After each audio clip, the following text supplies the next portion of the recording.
Hey Star Trek fans, Dan Gunther here. Welcome back to Kertrats Productions. This is the first week in Trek of 2024, and I picked a good week for it because there is a lot of news in the Star Trek universe to unpack this week. We've also got a couple of new Star Trek things for you to buy. So without further ado, let's get right to it. You're the captain of the most important space station in the entire Federation. You're news.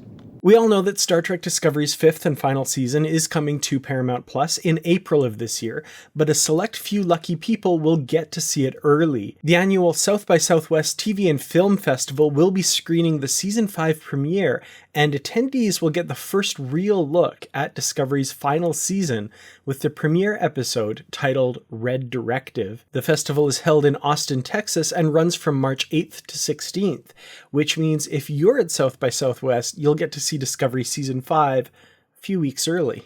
And along with that announcement, we also have the synopsis for Red Directive, and it is definitely intriguing. Captain Burnham and the USS Discovery are sent to retrieve a mysterious 800-year-old Romulan vessel until the artifact hidden inside is stolen, leading to an epic chase. Meanwhile, Saru is offered the position of a lifetime, and Tilly's efforts to help pull her into a tangled web of secrecy. The revelation of the plot centering around the recovery of a Romulan vessel is definitely interesting, and 800 years before the current year in Discovery would put it in the 24th century. Specifically, if we take the 800-year reference as exact, it would be from the late part of that century, around the time between Star Trek Prodigy and Star Trek Picard. Indeed, the ship in question is spotted in one of the clips released, and it would appear to be a Romulan science vessel, the same type as seen in the TNG 5th season episode The Next Phase. This ship itself is a modification of the Romulan scout ship from Season 3's The Defector. The interior of the ship is also seen in the clip. Because of when the ship is from, part of me is wondering if this will relate back to the Romulan supernova, the event that sets off the J.J. Abrams Star Trek films, as well as the events of Star Trek Picard's first season. We've still never really gotten a canon explanation for the peculiarities of that supernova, and I'm curious if Discovery will explore the causes of this galaxy-changing explosion. Additionally, the inclusion of Saru and Tilly in the synopsis also deserves a mention, and I'm thrilled that Tilly is back to having a big role in the show after kind of being sidelined in Season 4. I'm also curious about Saru being offered, quote, the position of a lifetime. I know that part of the plot of Season 4 was evaluating Burnham for command of the Voyager J, and I wonder if Saru is now being considered for that spot. Or it could be something related to his role as a member of the government of his homeworld of Kaminar. We'll have to wait to find out for sure, and I, for one, will be waiting with bated breath. Next up on the news slate this week is some movie news. Now, part of me is reluctant to report this news because of how many times we've recently been burned by announcements of new movies, new directors, new scripts, only to have the project in question fizzle months later, never to release, or at least with no new news other than, directors have walked away, or stars have no idea that they're supposed to clear their schedule, etc. In a lot of ways, Star Trek fandom can commiserate with the Star Wars fandom in this respect. However, I will still report this one, and hopefully something actually comes of it. So, Paramount recently announced plans for another new Star Trek film, reportedly set decades before the 2009 J.J. Abrams film. Deadline reported on this, and I've borrowed their wording here. So, Deadline says, even as they continue to develop the final chapter in its main Kelvin Timeline Star Trek series, Paramount is looking to expand on the IP's universe as it has tapped Toby Haynes to direct a new film that expands on the Star Trek universe with Seth Grahame-Smith penning the script. They go on to say that J.J. Abrams' Bad Robot is producing, and sources tell Deadline that while plot details are being kept under wraps, this project is an origin story that takes place decades before the original 2009 Star Trek film.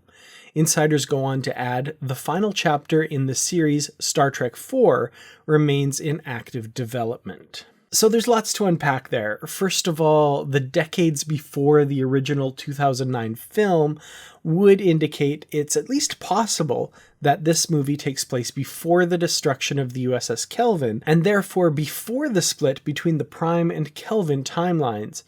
So is it canon to both timelines? Very possible, as, for example, Star Trek Enterprise is canon to both, as it takes place well before the timeline split. We'll definitely keep an eye on this story and let you know more as we learn it. As for the fourth Kelvin timeline film mentioned in that report, it's good to know that it's still in active development. It seems to have been languishing for some time, having taken on various forms over the past few years. Sadly, the length of time between 2016's Star Trek Beyond and now is now longer than any length of time between two Star Trek films previously. An unfortunate milestone to have recently passed. So like I said, hopefully one or both of these films actually comes to pass. You know what they say, fool me 6 times, shame on you. Fool me 7 times, shame on me. You know, on an occasion like this... I'm really not interested. Interested? You were about to try to sell me something, right? So each week in this section of the video, I will go over new Star Trek releases that are coming out this week. So sometimes it'll be a new episode of a TV show. We've got a while to wait before that happens this year, but we've also got books and comics to talk about. So first of all, no books coming out this week, but we do have one comic. The next issue of the ongoing Star Trek comic series releases this week on Wednesday, Star Trek number 16. So this ongoing series by writers Colin Kelly and Jackson Lansing continues the adventures of Captain Benjamin Sisko and the crew of the USS Theseus as they track down a villain who is killing the gods of the Star Trek universe. Here's the synopsis for this week's issue. The Zenkethi Festival of Supremacy has come at a heavy cost for Captain Sisko when a sizable chunk of Theseus crew members lose their lives to gargantuan beasts. But despite seeing through the battle and warding off the ancient reptilian species, Sisko finds himself overshadowed by the Romulans and their efforts to persuade the Zenkethi into an allyship. All the while, Cardassia joins the bid to win over the reptilian species in hopes of taking advantage of their new war fleet. Can Sisko convince this cunning yet brute force favoring species of Starfleet ideals, or do the Federation's foes have a point? Like most comics released these days, this issue comes in both the standard cover and several variants. You can pick that issue up in your local comic shop, or you can get it digitally from Amazon and Comixology. I'll have a link for that in the description. And finally this week, a little bit of an unorthodox release. The New Zealand Mint is releasing a pair of Star Trek themed coins this week, featuring the USS Enterprise, Pike's version from Strange New Worlds, recreated in 99.9% pure fine silver. The coin comes in 2 versions, a 1 ounce or 3 ounce offering. They will be available towards the end of the week, and I'll have links in the description to those if you'd like to check them out. Well, that's about it for This Week in Trek. Thank you, as always, to the Patreon supporters for your help. To everyone else, thanks for watching. Please let me know if there's anything you would like me to include in future episodes of The Week in Trek. And until next time, as always, live long and prosper.